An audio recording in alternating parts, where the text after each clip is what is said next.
Hi friends, welcome to Siri garden. అందరూ బాగున్నారా? I hope అందరూ బాగున్నారు అనుకుంటున్నా. సో ఇప్పుడు మనం వచ్చేసి ఒక కొత్త రెసిపీ అనమాట చూసేద్దాము. కానీ దానికన్నా ముందు మీరు ఫాస్ట్గా సబ్స్క్రైబ్ చేసుకొని పక్కన ఉన్న లైక్ బటన్కి ఒకటేరండి, మనం వెంటనే వెళ్ళిపోదాం అనమాట. ఓకేనా? In 3, 2, 1 okay, let's go. మీరు కానీ ఇప్పుడు సపోర్ట్ చేస్తే మేము ఎన్నో రెసిపీస్ కొత్తవి చూపిస్తూ ఉంటాం అనమాట. సో ప్లీజ్ సపోర్ట్ చేసేయండి. అండ్ ఇంకా లేట్ చేయకుండా మనం రెసిపీలోకి అయితే వెళ్ళిపోదాం. హాయ్ అండి, వెల్కమ్ టు సిరి గార్డెన్. ఇవాళ మనము టీ టైం స్నాక్ చేసి చూపిస్తాం అనుకుంటున్నానండి. ఇది అందరికీ చాలామందికి తెలిసి ఉండొచ్చు. కొంచెం తెలియని వాళ్ళ కోసం సింపుల్గా నేను టీ టైం స్నాక్ చేసి చూపిస్తున్నాను. తెలియని వాళ్ళు ఉంటే తెలుసుకుంటారని. అంతే అండి. దీనికోసం కావాల్సిన పదార్థాలండి: మైదా, జల్లించిన మైదా ఒక 1/2 కేజీ తీసుకున్నానండి. ఎక్కువ స్నాక్స్ కావాలంటే ఎక్కువ పిండి తీసుకోవచ్చు. నేను చూపించడం కోసం 1/2 కేజీ తీసుకున్నానండి. 1/2 కేజీ మైదా, జల్లించిన మైదా.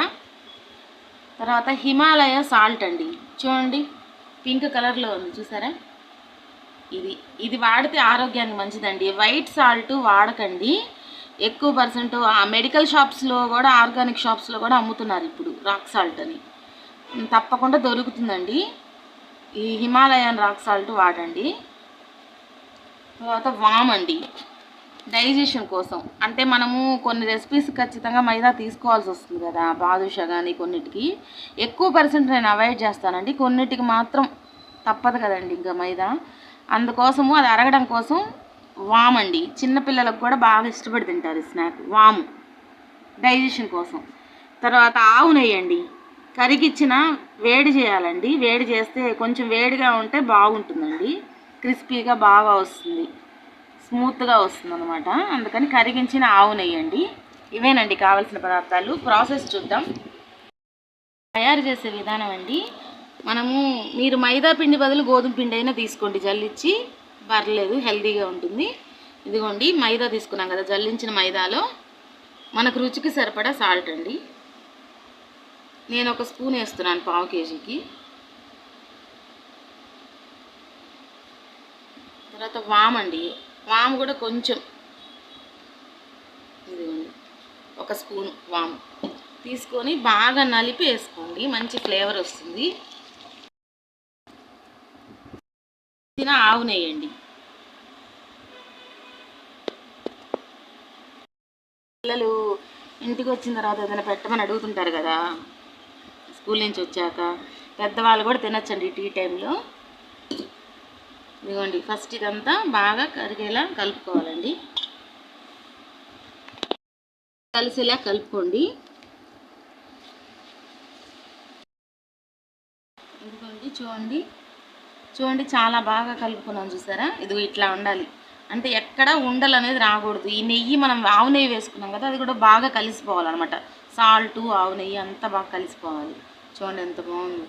ఇప్పుడు మనకు సరిపడా నీళ్లు వేసి కొంచెం లూజుగా, మరీ లూజు కాదు మరీ గట్టిగా కాదు, మీడియంగా చపాతీ పిండిలా కలుపుకోవాలండి. మీడియంగా కలుపుకోవాలి.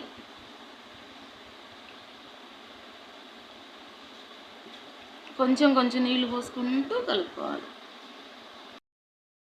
కలిపాక మళ్ళీ కలుపుతున్నాం. ఇదిగోండి ఇలా బాగా కలిపి పెట్టుకోవాలి. చూడండి మరీ పలచగా లేదు, మరీ మందంగా లేదు, ఇలా మీడియంగా కలిపి పెట్టుకోవాలండి. చూడండి ఓకేనా. ఇప్పుడు దీనిపైన ఏదన్నా క్లాత్ కానీ, తడి క్లాత్ కానీ, లేకపోతే ఏదన్నా ప్లేట్ కానీ మూత పెట్టేసుకొని 1 అరగంట సేపు నానబెట్టుకోవాలండి. ఫ్రెండ్స్, 1/2 అవర్ అయిపోయింది చూసారా. 1/2 అవర్ 1 అరగంట నానబెట్టానండి. ఇప్పుడు చిన్న ముద్దలు తీసుకొని చపాతీలాగా ముందు ఒత్తుకోవాలండి.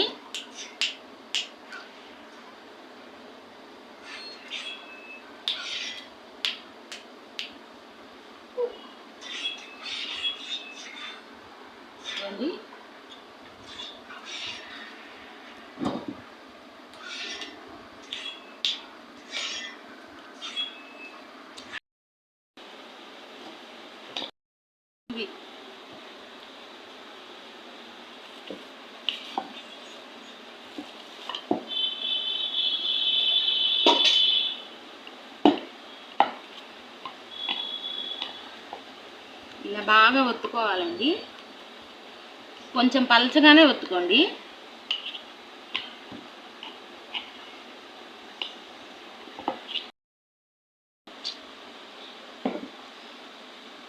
ఇదిగోండి మా పాప చేత కటింగ్ చేపిస్తున్నాను చూడండి. ఇలాంటి చిన్న కట్టరు 35 రూపీస్ అండి. ఈ బేకరీ షాప్స్ ఉంటాయి కదా, బేకరీ ఐటమ్స్ అమ్ముతారు కదా, ఆ షాపుల్లో దొరుకుతుందండి ఇది. లేకపోతే మామూలు సీసా మూత అయినా లేకపోతే చిన్న గ్లాస్ అయినా దేనితైనా చేసుకోవచ్చు. మనకి నచ్చిన షేప్ కట్ చేసుకోవచ్చు అండి. పాప ఇదిగో కట్ చేయనా రౌండ్గా. సాయి నువ్వు కూడా రౌండ్గా ఇట్లా కొంచెం అంచులు అది ఓకేనా. Very good, super. నెక్స్ట్ ఇక్కడ అది అంతే, నైస్.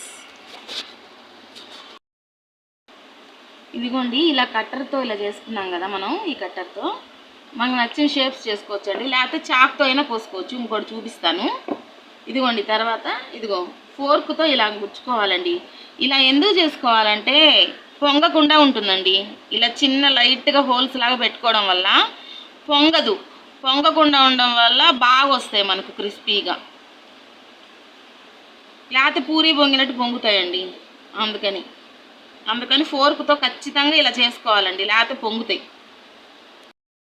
ఇదిగోండి ఇప్పుడు సర్కిల్స్ అయిపోయినాయి. ఇప్పుడు వచ్చేసి మనం స్క్వేర్స్ చేసుకుందాం.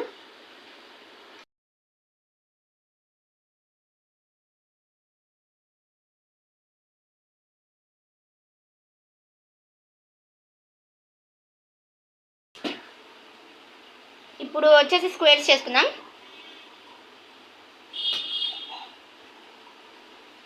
చాక్తో నీట్గా కట్ చేసుకోవాలి ఇలా ఫస్ట్.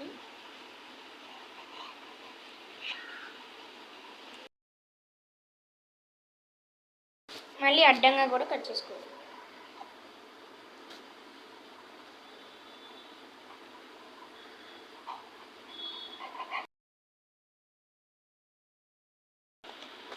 సో స్క్వేర్స్ కూడా రెడీ అయిపోయినాయి అనమాట. సరే ఇప్పుడు అన్నీ అయిన తర్వాత మళ్ళీ కలుసుకుందాం. ఆయిల్ స్లోలో పెట్టుకొని ఇది నెమ్మదిగా ఇవి కాగనేయాలి. హైలో మాత్రం పెట్టుకోకండి, ఉడకవు, బాగా కాలవు. అందుకని స్లోలో పెట్టుకొని నెమ్మదిగా కాగిన తర్వాత అవే పైకి వస్తాయి, తేలుతాయి. ఇదిగో ఇలా వేగాలి. ఒకవేళ ఫ్లేమ్ ఎక్కువైంది అనుకోండి మంట, కొంచెం స్టవ్ ఆపేసి ఒక 5 నిమిషాలు అయ్యాక మళ్ళీ వెలిగించుకోండి. ఎందుకంటే హై ఫ్లేమ్ మీద మాత్రం వేయించకూడదు. అది స్లో ఫ్లేమ్ మీదే, చిన్న మంట మీదే కాగాలి ఇది బాగా. ఇదిగోండి అసలు ఆయిల్ కూడా పీకదండి, ఆయిల్ అలాగే ఉంటుంది. ఇదిగోండి అన్ని స్నాక్స్ వేయించేసాము. ఇప్పుడు ఇవి బాగా చల్లారనివ్వాలండి. చల్లారాక అప్పుడు ఒక డబ్బాలో పెట్టుకోవాలి. ఇంకో చూసారా, చూడండి చూడండి ఎంత బాగా క్రిస్పీగా వచ్చాయి చూడండి. మనం నెయ్యే కదా వేసాము. చూడండి చూడండి చాలా క్రిస్పీగా వచ్చాయి కదా. ఇవి 20 రోజులైనా నిల్వ ఉంటాయండి.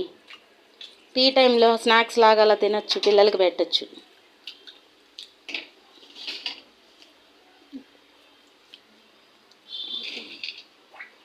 ఓకే అండి, బాయ్.